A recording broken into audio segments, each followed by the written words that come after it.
اللہ الرحمن الرحیم. ناظرین السلام علیکم. پروگرام کیو ڈی وی شاہر ندیم احمد کے ساتھ آپ کا میزبان حاضر خدمت ہے. ناظرین 2 ہفتے بعد بھی پاک بھارت کشیدگی میں کمی نہیں آ رہی ہے. عالمی دنیا ماسوائے امریکہ پر ہندوستانی چالیں عیاں ہو چکی ہیں، جبکہ دنیا اب جنگوں سے تنگ آ چکی ہے. وہ ہندوستان کی صورت میں ایک اور یوکرین نہیں دیکھنا چاہتے، کیونکہ چین نے واضح کر دیا ہے کہ وہ پاکستان کو تنہا نہیں چھوڑے گا. اس کو بھی ادراک ہے کہ مودی سرکار کی جنگ کے پیچھے چھپی پاکستانی دشمنی ہے، جبکہ امریکہ کا مقصد پاکستان کی آڑ میں چین کا شکار کرنا ہے. ہمیں بھی معلوم ہے کہ پاکستان بہانہ ہے، چین نشانہ ہے. پاکستان کیسے خود کو بچا پائے گا اور اس سازش کو کیسے ناکام بنا پائے گا، اس پر اظہار خیال کے لیے آج ہم نے معروف سینئر صحافی، کالم نگار، تجزیہ کار جناب مظہر برلاس صاحب کو دعوت دی ہے. ہم ان کے انتہائی شکر گزار ہیں کہ اپنی گوناگوں مصروفیات کے باوجود وہ ویڈیو لنک پر ہمیں جوائن کر رہے ہیں. مظہر برلاس صاحب، جیسا کہ آپ ایک عرصہ دراز سے روزنامہ جنگ میں جو ہے وہ چہرے کے عنوان سے کالم نگاری کر رہے ہیں، اور آپ کی نظر جو ہے وہ نہ صرف بین الاقوامی اندرونی بلکہ بیرونی جو ایشوز ہیں ان پر بھی گہری نظر رہتی ہے. آپ کے کالم جو ہیں وہ نہ صرف ہم بھی پڑھتے ہیں بلکہ دوسرے بھی جو ہیں ان سے بہت کچھ سیکھتے ہیں. آپ کی اس تجزیاتی نظر کو دیکھتے ہوئے میں آپ سے پوچھنا چاہوں گا کہ کیا پاک بھارت کشیدگی کے پیچھے پاکستان بہانہ، چین نشانہ ہے؟ تو کیا اس بہانہ سازش سے پاکستان بچ پائے گا اور اس بڑھتی کشیدگی سے نکل پائے گا؟ بہت شکریہ شاہد ندیم احمد صاحب. گزارش یہ ہے کہ پچھلے چند سالوں سے امریکہ کا مسلسل پریشر ہے بھارت پر کہ وہ چائنا کو لگام ڈالے. جی، اس میں خاص طور پر جو ساؤتھ چائنا سی ہے اس پر انڈیا کو امریکنز نے کہا کہ ہم آپ کو فیسیلیٹیٹ کرتے ہیں، یہ کریں وہ کریں. لیکن چائنا کے پاس کچھ ٹیکنالوجی ایسی جدید ہے کہ ایک تو ساؤتھ چائنا سی سے جب امریکن بیری بیڑا آیا اور وہاں سے طیاروں نے پرواز کرنے کی کوشش کی تو چائنا جہازوں کی نیویگیشن جو ہے اس کو ڈسٹرب کر دیتا ہے. اب نیویگیشن 1 منٹ کے لیے بھی ڈسٹرب ہو جائے تو جہاز کہیں سے کہیں چلا جاتا ہے. وہ جو کلبھوشن یادو والا کلبھوشن یادو نہیں، ابھی نندن والا جو ہوا تھا ہمارے یہاں، اس میں بھی اسی ٹیکنالوجی کی مدد سے پاکستان نے نیویگیشن ڈسٹرب کی تھی جہاز کی. دوسرا یہ جو پہاڑی سلسلہ ہے لداخ کا، جہاں پچھلے سال یا اس سے پچھلے سال انڈیا اور چائنا میں جھڑپیں ہوئی اور پھر انڈیا کے بہت سے فوجی مارے گئے اور وہ بھاگ آئے اور چین نے ان کا کافی علاقہ جو ہے وہ اپنے قبضے میں لے لیا. اب چین وہاں جو ایک ٹیکنالوجی یوز کر رہا تھا وہ لیزر گن ہے. اب لیزر گن باقی لوگوں کے پاس بھی ہوگی باقی، لیکن چائنا کی لیزر گن جو ہے اس میں یہ ہے کہ کوئی آواز نہیں آتی، کوئی کچھ نہیں، اور بندہ کھڑے کھڑے پھٹ جاتا ہے. تو بہت سے انڈین جو ہے وہ پھڑک گئے تھے. اب انڈیا کا جو جواب ہے چائنا کو تو نہیں دے سکا، لیکن امریکنز کو وہ جواب دیتا ہے کہ جناب والا اگر آپ نے چائنا کے سامنے مجھے کرنا ہے تو پہلے پاکستان کا میں کوئی بندوبست کروں، آپ میری اس میں مدد کریں.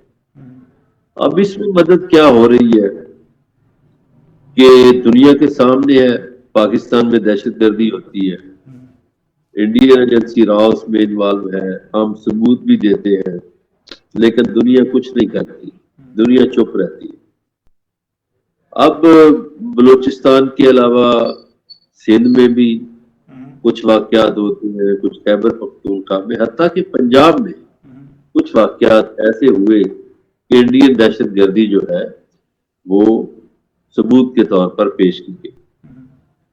انڈیا جو ہے آپ دیکھیے کہ اس نے کینیڈا میں بھی دہشت گردی کی، جرمنی میں بھی دہشت گردی کی، اور کینیڈین حکومت نے تو بڑا ریئیکٹ کیا۔ اسی طرح امریکہ اور برطانیہ میں اور پاکستان میں انہوں نے خاص طور پر ان کو بھی ٹارگٹ کیا جو خالصتان تحریک سے وابستہ سکھ تھے، ان رہنماؤں کو قتل کیا رات میں۔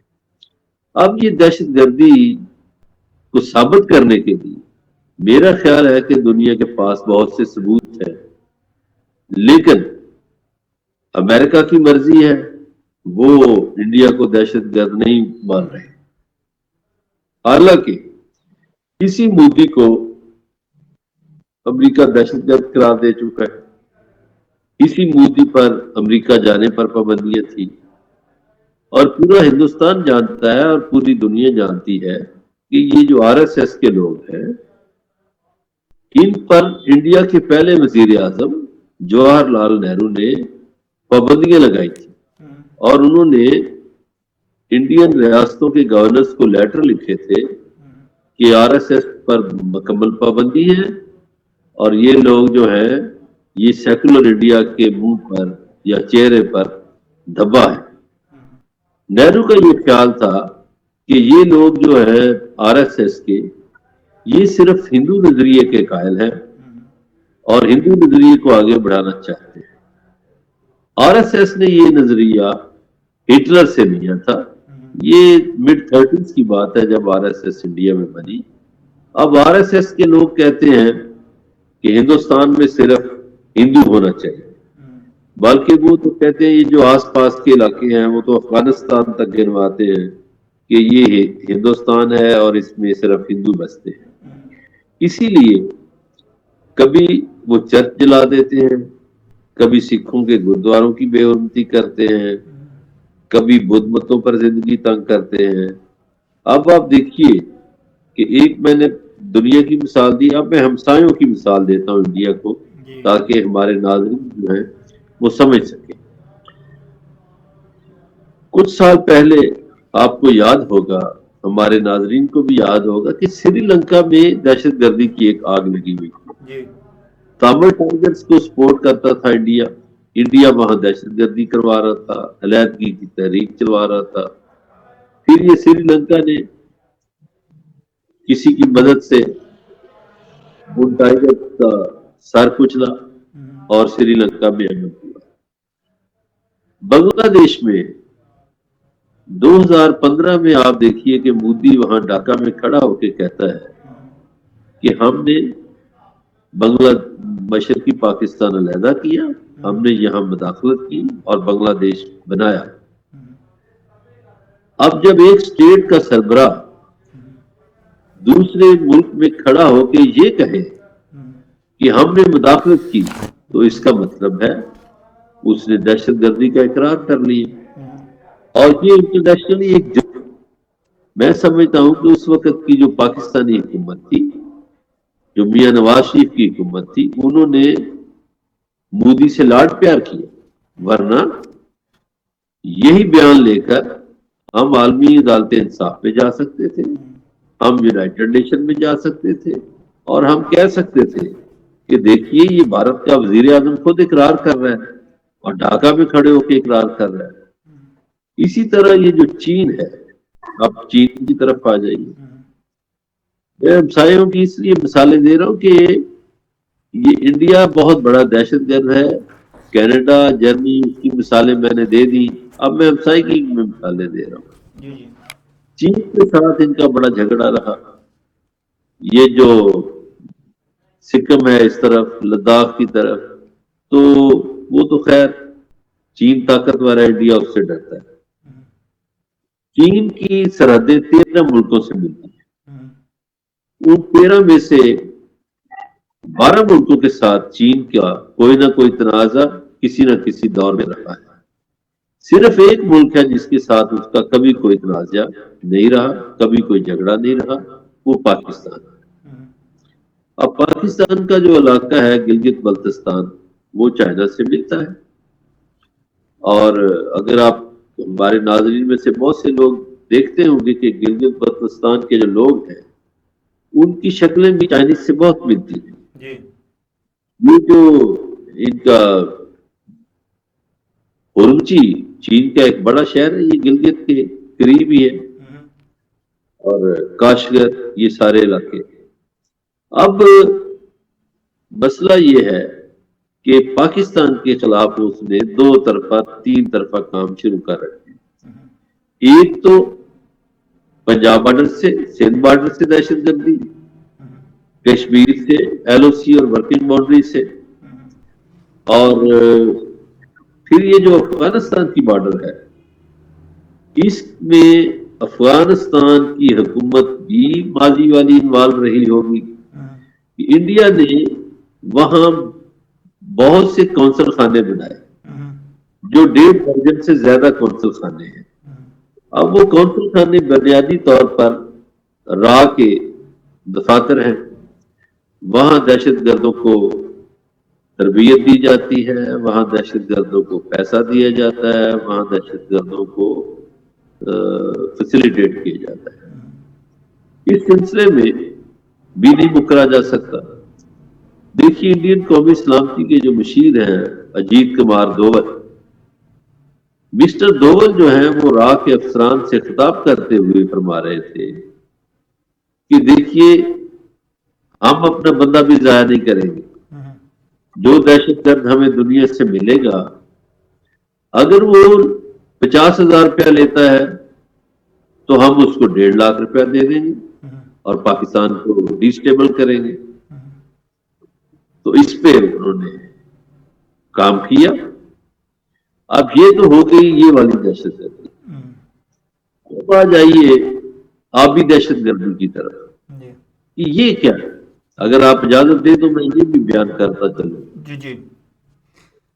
جی آگے اس بارے میں ہم کرتے ہیں آبی دہشت گردی کے حوالے سے بات ہے، لیکن بات یہ ہے کہ جیسے گریٹر اسرائیل کا جو تھا ایک اس کا ایجنڈا ہے وہ اس پر کام کر رہا ہے، اور بھارت بھی اس کی پیروی کرتے ہوئے اکھنڈ بھارت کا جو ہے اس ایجنڈے پر گامزن ہے. چاہے اس کے پیچھے امریکہ کی جو ہے وہ چین والی سازش بھی جو ہے وہ ایجنڈا دوسرا جو ہے وہ کار فرما ہے. لیکن کیا جو دنیا عالمی دنیا ہے اس چیز کو دیکھ رہی ہے اور یہ دیکھتے ہوئے جو ہے وہ انجان بنی ہوئی ہے؟ آپ یہ کہیں کہ اس کو دہشت گردی کا نہیں پتا، اس کو ثبوتوں کا نہیں پتا کہ بھارت کیا کر رہا ہے، دنیا عالم جانتی ہے، اس کے باوجود اپنے مفادات کو مد نظر رکھتے ہوئے وہ بھارت کا ہی ساتھ دے رہی ہے اور پاکستان کو ہی دبائی جا رہی ہے. پاکستان کو اس صورتحال میں یہ جو بات تھی وہ یہ کہ اس صورتحال سے نکل کیسے سکتا ہے، اور اس نکلنے کے لیے جیسے دوسری عالمی دنیا ساری اس کا ساتھ دے رہی ہے تو چائنا اور چائنا کے جو 7 ممالک ہیں وہ پاکستان کے ساتھ، چائنا تو کھڑا ہو رہا ہے، کیا چائنا کے ساتھ دوسرے ممالک جو اس کی پیروی میں یا ہم نوالا ہم پیالہ ہیں کیا وہ پاکستان کے ساتھ کھڑے ہوں گے اور پاکستان پھر اس صورتحال سے نکل پائے گا؟ شاید صاحب اس میں 2-3 سوال ہے، اور ظاہر ہے یہ بڑا اہم سوال ہے کہ پہلے تو جو ان کو دہشت گرد نہیں مان رہے اس دنیا پہ میں ایک بات کر لیتا ہوں، پھر چائنا والی بات پہ آتا ہوں. دیکھیے بدقسمتی ہے اور یہ مسلمان دنیا کی کمزوری ہے. اب دونوں ممالک جو اسرائیل اور انڈیا دونوں کا ایجنڈا ایک ہے. آپ نے جا فرمایا دونوں وہ گریٹر اسرائیل ہے، یہ اکھنڈ بھارت ہے یا مہا بھارت ہے، دونوں کا مقصد ہے اپنی ریاستوں کو پھیلانا. اب ایک ڈیل آف سینچری آئی تھی امریکہ کی طرف سے عرب ملکوں کے ساتھ مل کر انہوں نے کرنی تھی اسرائیل کے پھیلاؤ کے لیے. اس ڈیل آف سینچری کو ناکام بنانے میں ایک ایرانی جرنیل تھے قاسم سلیمانی، انہوں نے بڑا کردار ادا کیا. ظاہر ہے پھر انہیں اس کا خمیازہ بھی بھگتنا پڑا، وہ شہید ہو گئے. عربوں کے جتنے بھی مزاحمتی گروپ ہیں ان کو تربیت قاسم سلیمانی دیا کرتے تھے. ان کو اسلحہ بنانا، اسلحہ چلانا، وہ ایک بہت بڑے اسٹریٹجی بنانے والے جرنیل تھے، اور جنگی حکمت عملی جو بھی حماس کے پاس یا دیگر نظامتی گروپوں کے پاس ہے وہ شہید قاسم سلیمانی کی دی گئی ہے۔ وہ ڈیل آف سینچری تو اس وقت نہیں ہو سکی، مگر اسرائیل کے ارادے پھر وہی رہے۔ اب آپ کو حیرت ہوگی کہ پچھلے دنوں یہ بھی پس پردہ بات ہوئی کہ جی سعودی عرب کے پاس بڑی جگہ ہے، وہ کوئی جگہ دے دے جہاں فلسطینی آباد ہو جائے۔ امریکن اس طرح کی کوششیں کرتے ہیں۔ اب آ جائے یہ دہشت گردی یا انسانی حقوق کی طرف۔ فلسطین کے لوگ شہید ہو رہے ہیں، عورتیں، بچے، بزرگ، اس کو کوئی دہشت گردی نہیں کہہ رہا۔ یہ بددیانتی ہے، یہ ناانصافی ہے۔ وہاں یہ بھی نہیں کہا جا رہا کہ انسانیت کی توہین ہو رہی ہے، انسانی حقوق کی توہین ہو رہی ہے، یہ بھی بددیانتی ہے۔ اور اس میں مسلمان دنیا کا بھی بھیانک کردار ہے۔ یہ جو OIC نامی تنظیمیں بنی ہوئی ہیں یا مسلمان ملکوں کی اتنی فوج بنی ہوئی ہے، یہ مسلمان جو ہیں یہ غالباً 3 صدیوں سے پس رہے۔ اب میں اگر مثال دوں کہ ایک ملک ہے الجزائر، جہاں فرانس کا 132 سال قبضہ رہا، اور 1800 کچھ میں انہوں نے قبضہ کیا، 1962 تک اس میں قبضہ رہا۔ اس دوران لگ بھگ 1 کروڑ انسان انہوں نے مارے الجزائر میں۔ فرانس نے اپنے سارے ایٹمی تجربات الجزائر میں کیے، جس سے انسان مرتے تھے، جس کے اثرات آج بھی ہیں۔ اسی طرح آپ دیکھیں تو فرانس کو کوئی دہشت گرد نہیں کہتا۔ عراق کے ساتھ کیا ہوا؟ کس نے عراق کو تباہ کیا؟ کس نے وہاں سے تیل چوری کیا؟ اور اب کون ہے جو عراقی مالدار لوگوں کے پیسے بھی ہڑپ کر گیا ہے؟ مگر وہاں کی کوئی دہشت گردی یاد نہیں آتی، انسانی حقوق بھی یاد نہیں آتے۔ ہستا بستا لیبیا تھا، لیبیا کے ساتھ کیا؟ ابھی یمن کے ساتھ کیا ہو؟ صرف یہ کہ وہ آپ کی بات نہیں مانتا تو آپ اس پہ پابندیاں لگاتے ہیں۔ ایران پہ 46 سال ہو گئے آپ نے پابندیاں لگائی ہوئی۔ میں یورپ کے سینے سے ایک مثال دیتا ہوں جو بوسنیا میں ہوا۔ کیا وہاں دہشت گردی نہیں ہوئی تھی؟ کیا وہاں انسانی حقوق کی چیخیں کسی کو سنائی نہیں کی؟ میں سمجھتا ہوں کہ اس وقت کی جو عالمی شطرنج ہے، اس میں جتنے بڑے بڑے پلیئر ہیں یہ منافق ہیں، یہ جھوٹ بولتے ہیں، یہ ناانصافی کرتے ہیں، اور یہ ظالموں کا ساتھ دیتے ہیں۔ جہاں ان کا مقصد ہوتا ہے وہاں یہ فوراً عمل درآمد کرا دیتے ہیں۔ مثلاً وہ عیسائی ریاست کی ایسٹ تیمور تو راتوں رات ایسٹ تیمور بن گئی، اور کشمیر کا مسئلہ پوری صدی ہو گئی ہے، وہ حل نہیں ہو رہا۔ فلسطین کا مسئلہ حل نہیں ہو رہا۔ اچھا، سعود سوڈان میں کرسچین آبادی تھی، اس پہ فوراً عمل درآمد ہو گیا۔ تو دنیا ناانصافی کا کھیل کھیل رہی ہے۔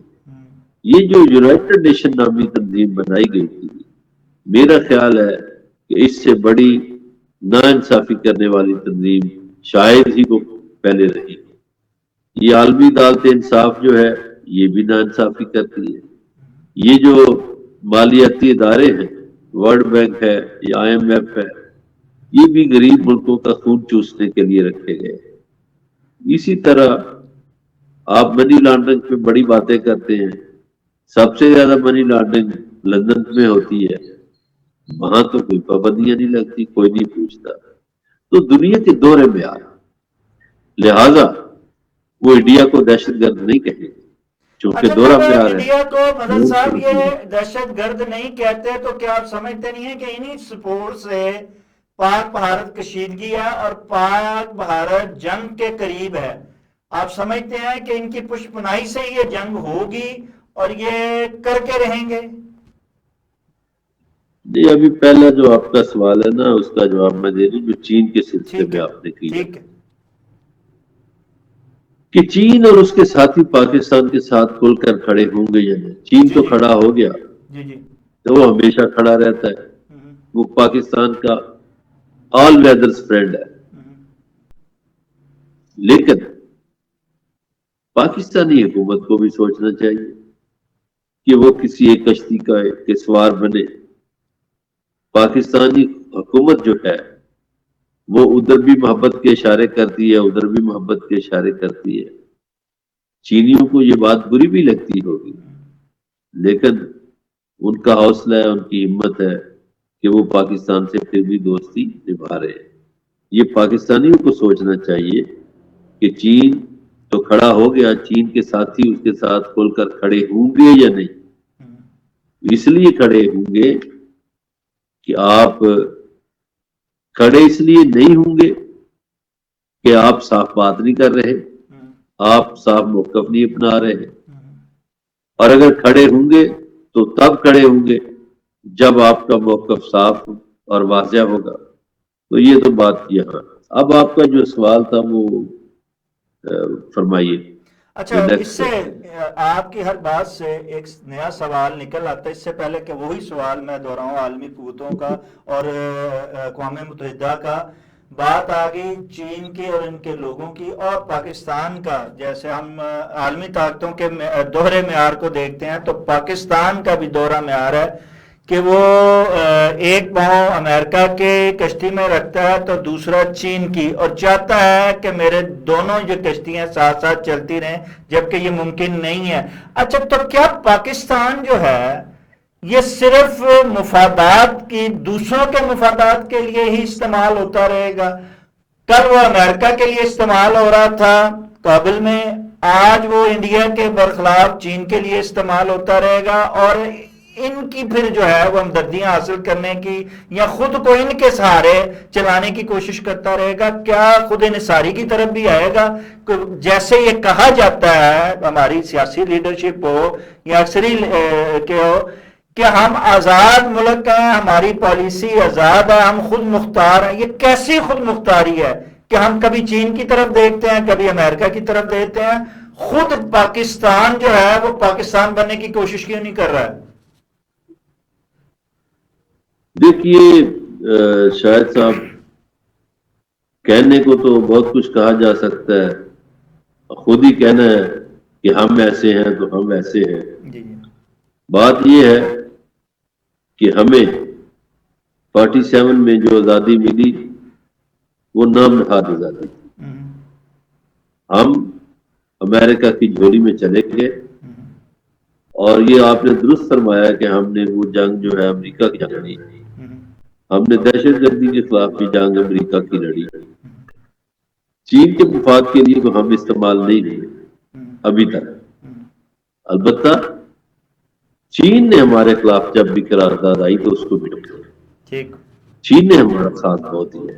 ہوں، اب وہ جو آپ کا سوال تھا اس پہ آ جاتا ہوں کہ یہ جنگ جو ماحول بن گیا ہے کشیدگی ہو گئی ہے جی جی تو یہ بڑی طاقتیں کیا کردار. دیکھیے بڑی طاقتیں یہ کہیں گی کہ جنگ نہ کرے. لیکن ایک بات شاید ندیم احمد صاحب یاد رکھیے گا کہ بڑی طاقتوں کا بزنس اسلحہ ہے. ٹھیک. جنگیں ان کا بزنس. ہوں، وہ جنگوں سے پیسے کماتے ہیں. ہوں، نہ فرانس چاہتا ہے کہ جنگ نہ ہو نہ امریکہ چاہے گا. جتنے بھی اسلحہ بنانے والے ملک ہیں نا ہوں، وہ چاہتے ہیں جنگیں لگے. ہوں، وہ لوگوں کی لاشوں پر اپنے تخت جاتے ہیں. ہوں، وہ لوگوں کی لاشوں پر لوگوں کے شہروں کو برباد کر کے اپنے شہروں کا حسن بڑھاتے ہیں. ہوں، میں نے پہلے عرض کیا کہ یہ ظالم لوگ ہیں، ناانصافی کرتے ہیں اور بادیانتی کرتے ہیں اور دنیا کو انہوں نے تقسیم کر رکھا ہے کہ ظالموں کے لیے دہشت گردی بھی جائز ہے، ظالموں کے لیے انسانی حقوق بھی کچھ نہیں اہمیت رکھتے. یہ سارا نزلہ مظلوموں پہ گرتا ہے. اچھا مظہر اللہ صاحب، آپ کی اسی بات کے ساتھ جڑتے ہوئے، کیا یہ جو جب یہ چیزیں تو کس کو دکھانے کے لیے عالمی قوتیں جو ہیں اس وقت پاک بھارت کشیدگی میں متحرک نظر آ رہی ہیں اور اقوام متحدہ بھی میدان میں کودی ہوئی ہے، یہ کس کو دکھانے کے لیے یہ جو ہے ڈرامہ رچایا جا رہا ہے پھر؟ یہ ڈرامہ پہلی دفعہ تو نہیں رچایا گیا، یہ ہر دفعہ رچایا جاتا ہے اور ہر دفعہ کہا جاتا ہے جی عالمی قوتیں متحرک ہو گئی، یو این کا اجلاس ہو گیا، اسمبلی. وہ بھائی یو این میں گیا تھا یہ جواہر لال نہرو مسئلہ کشمیر لے کر، 70 برس ہو گئے. یو این کا کوئی احتساب نہیں. یو این کو کسی نے پوچھا کہ 70 برس پہلے ایک کیس آپ کے پاس آیا تھا، انڈین وزیر اعظم لے کر گیا تھا کہ ہم جی ان کو جی رائے کا حق دیں گے اور وہ ووٹ دیں گے اور جدھر ان کی مرضی ہوگی وہ شامل ہو جائیں گے. تو 70 برس غاصبانہ قبضہ جو رکھا یہ یو این کی مرضی سے ہو رہا. اب یہ ایک ایسی عدالت، آپ بھی پاکستان میں کئی عدالتوں کو جانتے ہیں، میں بھی، اب جو کیس لٹکایا جاتا ہے کہ کسی کا قبضہ برقرار رہے، اب اگر آپ کی جائیداد ہے اس پہ میں قبضہ کر لوں اور کیس بھی عدالت میں میں ہی لے جاؤں اور عدالت مجھے کہے گا ٹھیک ہے 25-30 سال تیرے کٹا دیں گے، کوئی رولا نہیں، تو آپ اس جائیداد کا کیا فائدہ؟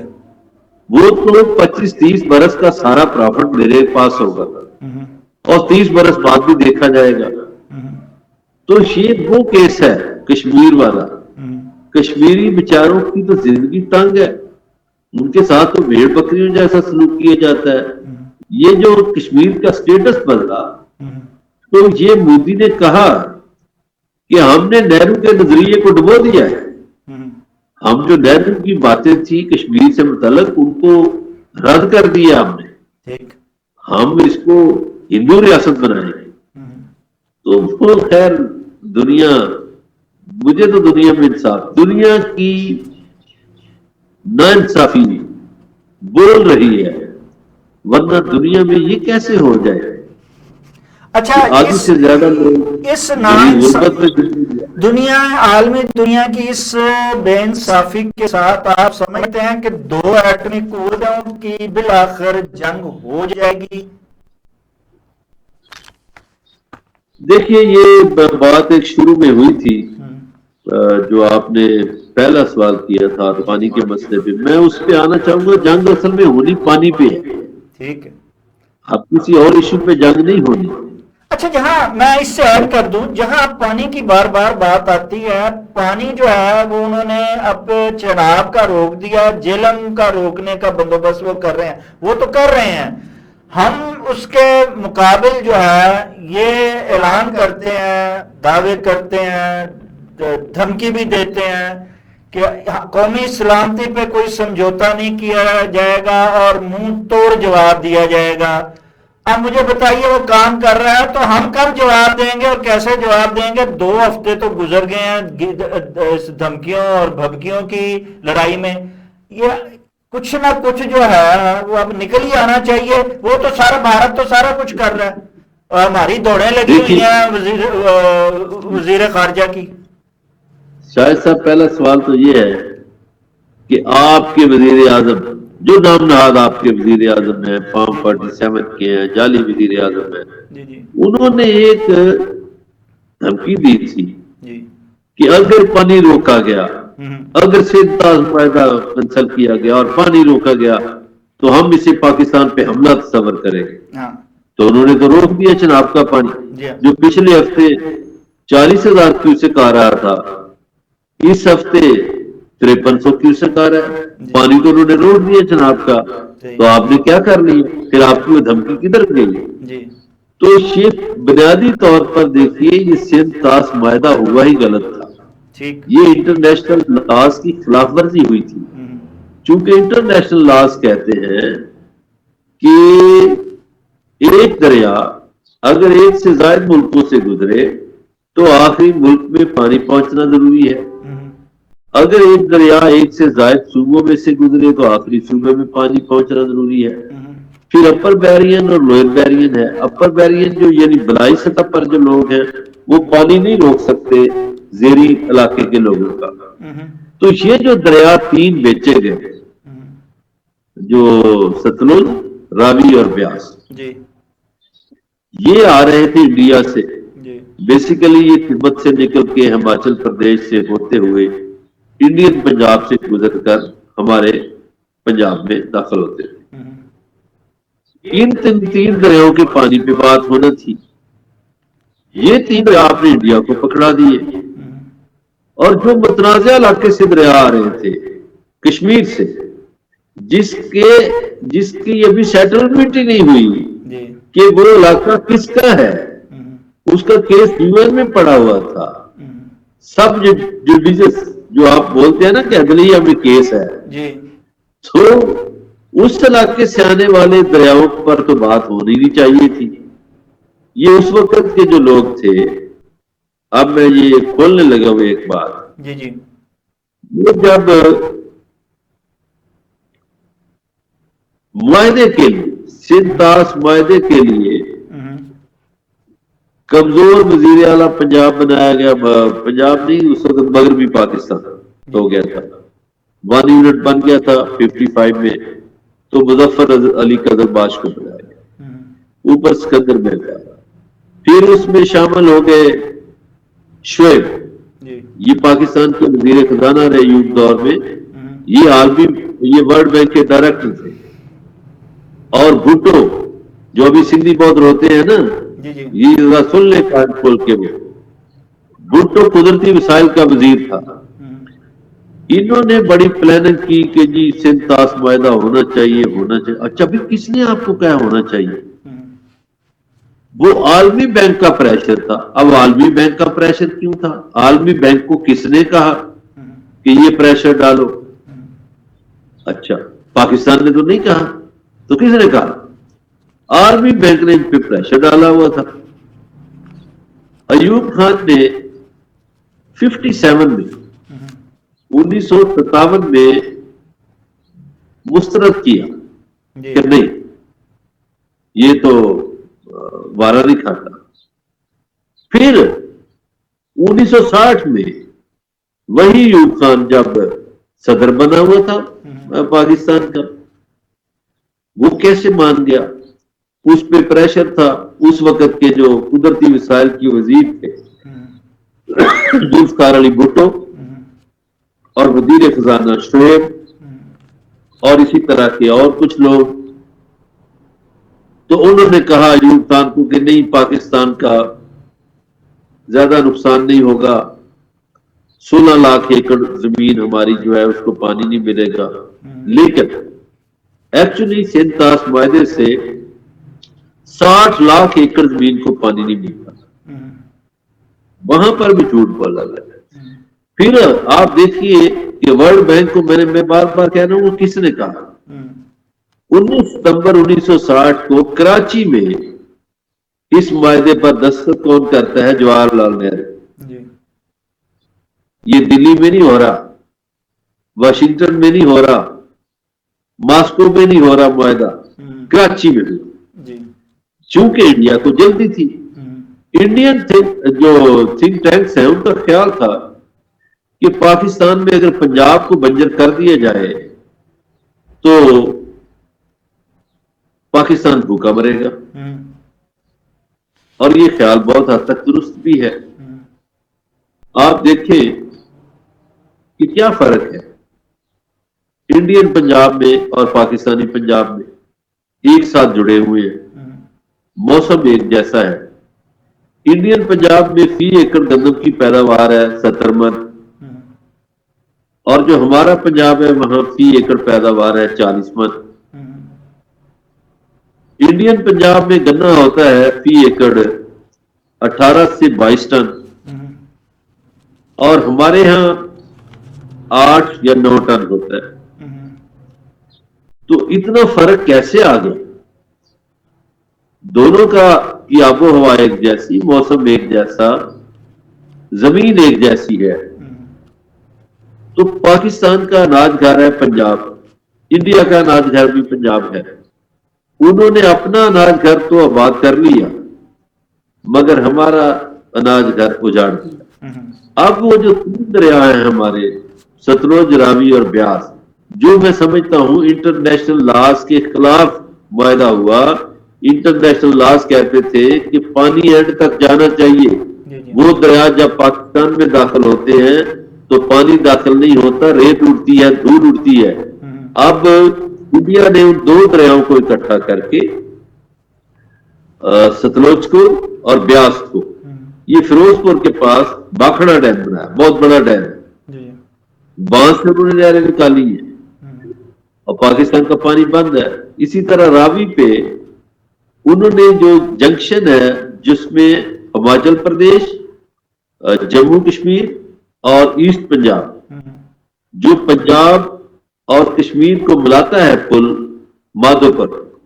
مادھو پور کے مقام پر انہوں نے راوی پر ڈیم بنایا اور راوی آج سوکھا ہوا ہے۔ اب میں کیسے مان جاؤں؟ دیکھیے میں کوئی سنی سنائی باتیں نہیں کر رہا، میں نے اپنی زندگی میں خود دیکھا ہے کہ راوی میں کتنا پانی آتا تھا، ہم راوی کس طرح پار کرتے تھے۔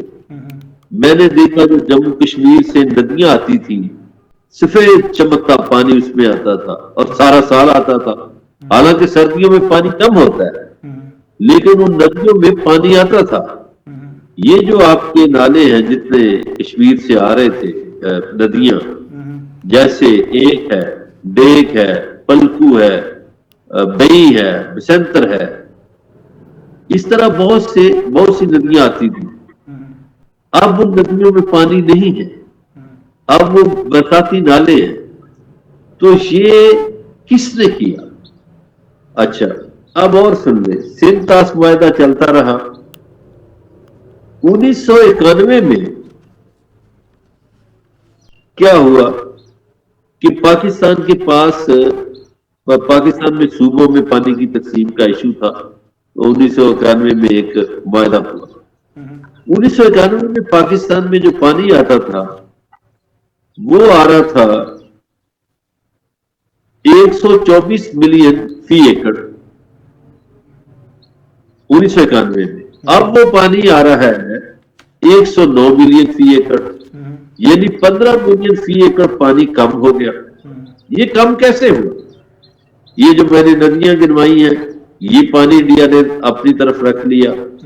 پھر انہوں نے جو دو متنازع علاقے سے دریا آ رہے تھے، چناب اور جہلم، اچھا چناب پہ انہوں نے بغیار ڈیم بنایا، بہت بڑا ڈیم ہے، چھوٹے ڈیم بھی بنائے ہوئے ہیں۔ ایک ڈیم انہوں نے جہلم پر بنایا، کشن گنگا، اب اس کی وجہ سے پانی روک لیا گیا۔ تو پاکستان میں ادھر اس وقت نواز شریف صاحب کی حکومت تھی اور بے نظیر کی، یہ 90s کی باتیں، تو یہ چپ رہے۔ ان کا ایک نمائندہ تھا جماعت علی شاہ، جو پتہ نہیں کس سے پیسے لیتا تھا، کیا کرتا تھا، اب کینیڈا میں رہتا ہے، عیاشی کی زندگی گزار رہا ہے۔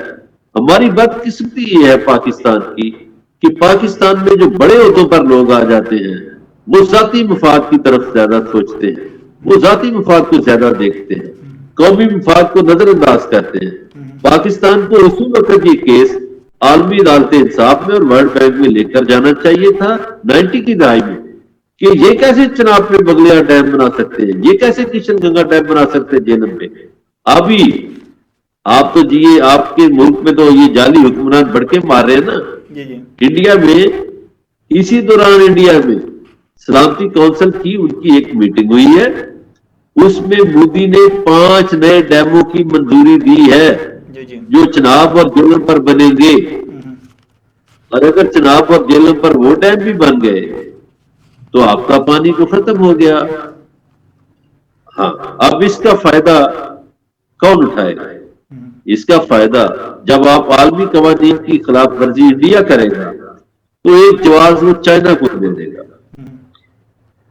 اب چائنا کیا کرے گا؟ چائنا کے پاس تبت ہے، تبت ایشیا کا واٹر بینک ہے، بڑے دریا تبت سے نکلتے ہیں، وہ سندھو دریا ہو، وہ برہما پترا ہو، وہ کوئی بھی ہو، ایشیا کے بڑے دریا وہیں سے نکل رہے ہیں۔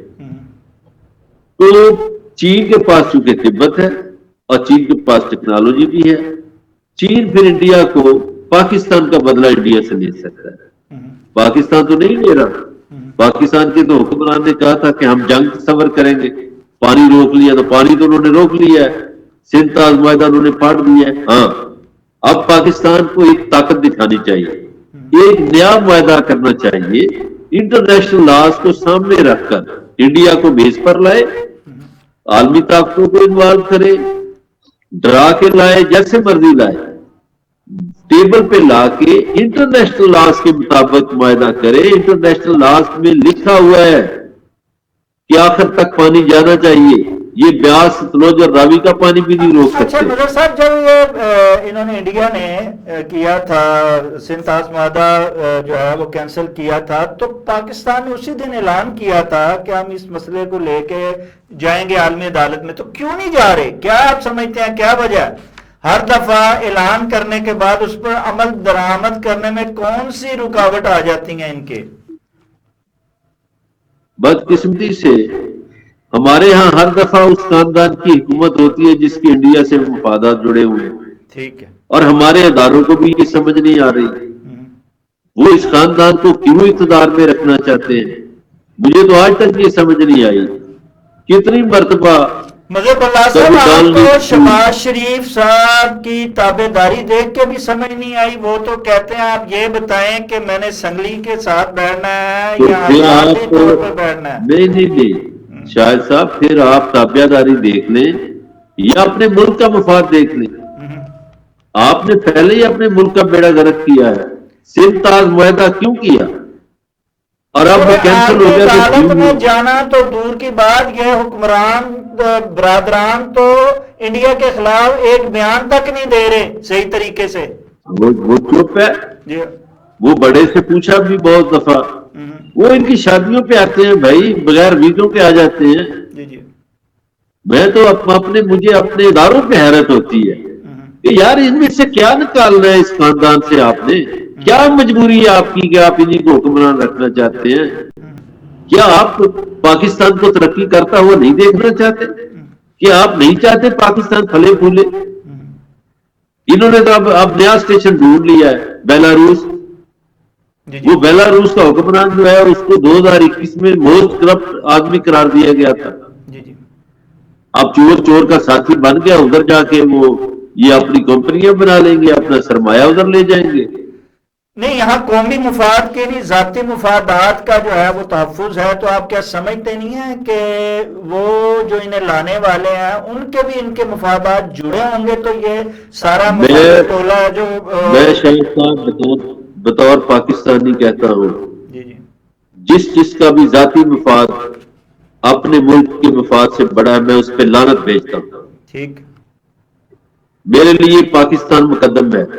میں کہتا ہوں پاکستان کے بڑے عہدوں پر ان لوگوں کو ہونا چاہیے جنہیں پاکستان کا مفاد عزیز ہو, جنہیں اپنی جائیدادوں, اپنے محلات سے محبت نہ ہو, اپنے سرمایہ سے محبت نہ ہو, اپنے ملک سے محبت ہو.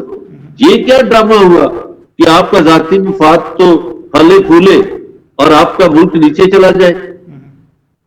میں بالکل ایسے تمام شخصیات پہ لعنت بھیجتا ہوں. نہیں, ہر زبان اور بالخصوص یہ بھارت کشید میں ہر زبان زد عام ہے کہ پاکستان ہے تو ہم ہیں, پاکستان نہیں تو کچھ نہیں. عوام جو ہے وہ نہ صرف حکومت بلکہ ریاست کے ساتھ بھی شانہ بشانہ کھڑی ہے, لیکن یہ ریاست یہ ملک کے ساتھ اور عوام کے ساتھ نہیں کھڑے ہیں. اب جب یہ صورتحال دکھائی دیتی ہے تو ہم کیسے دشمن کا مقابلہ کر سکتے ہیں اور کیسے اس کی سازشوں کو ناکام بنا سکتے ہیں؟ آخری سوال سر. شاہ صاحب, جعلی قیادتیں کبھی ملکوں کی قیادت نہیں کر سکتی. یہ جو اس وقت کا حکومت ہے یہ اس ملک کی نمائندہ حکومت ہے ہی نہیں. نمائندہ حکومت ہو تو بات کوئی کرے. یہ جعلی لوگ ہیں, جعلی الیکشن کے ذریعے آئے ہیں.